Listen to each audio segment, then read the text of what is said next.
Personally, personally, I'm not a fan of time travel movie stuff.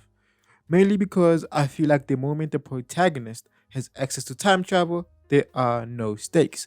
They can just go back and fix things. However, there are shows that add limitations I didn't really expect, and it keeps my attention. The Flashpoint Paradox is one of those movies. It's called Justice League, but this is a Flash movie. Yes, it has the members of the Justice League in here, but they don't really act together enough for me to say, hey, this is a Justice League movie. The plot really comes down to Flash. Flash randomly wakes up and he is in an alternate timeline, and the entire movie is about how he navigates this new timeline and eventually finds a way back to his own timeline. But we have another story here.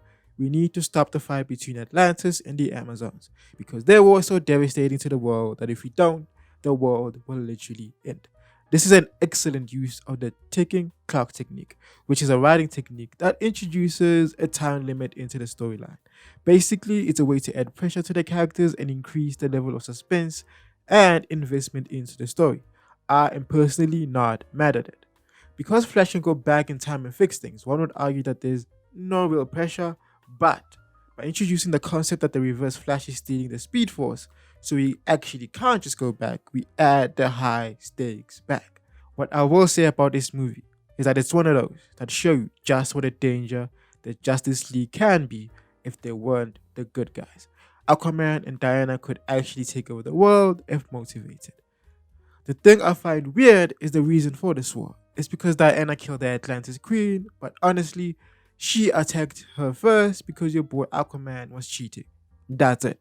But it is realistic because in real life, women will focus on the other woman instead of dealing with the cheating man.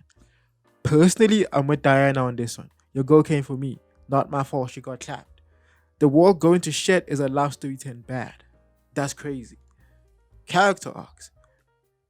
This is really a story about acceptance. That's really the Flash's character arc in this movie. Barry begins the story wishing he could change things in his life, mainly his mother's death. Through experiencing this new harsh reality as a result of that desire, he learns to accept things he can't change and let the world be. What's crazy about this is of all the things he could have changed in the past, with his time traveling powers, he chose to save his mom. Heck, even Reverse Flash calls him out on how selfish that is. I may be reaching here, but I think it's a good way to humanize him. This godlike being is still human in the end and just wants his mommy. Everything else is just, you already know these characters, but how about we flip that on its head?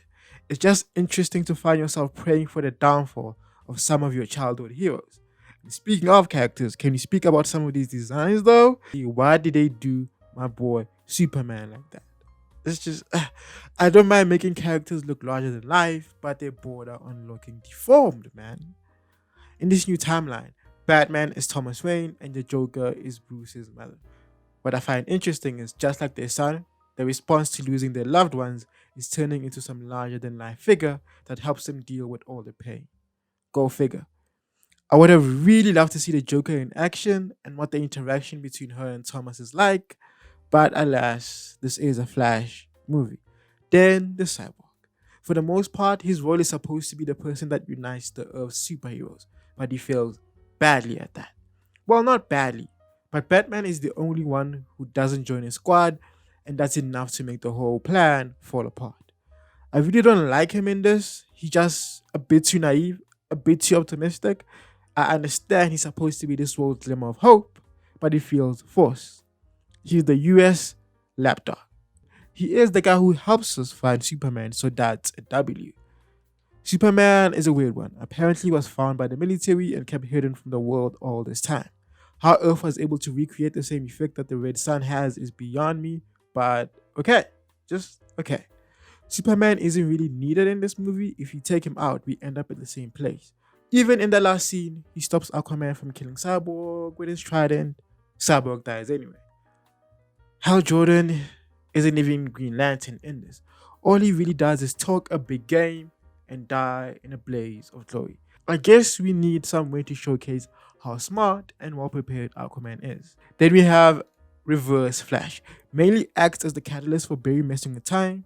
In the beginning, he tells Barry that as fast as he isn't fast enough when it matters. He also acts as the only thing stopping Barry from just going back in time and resetting everything.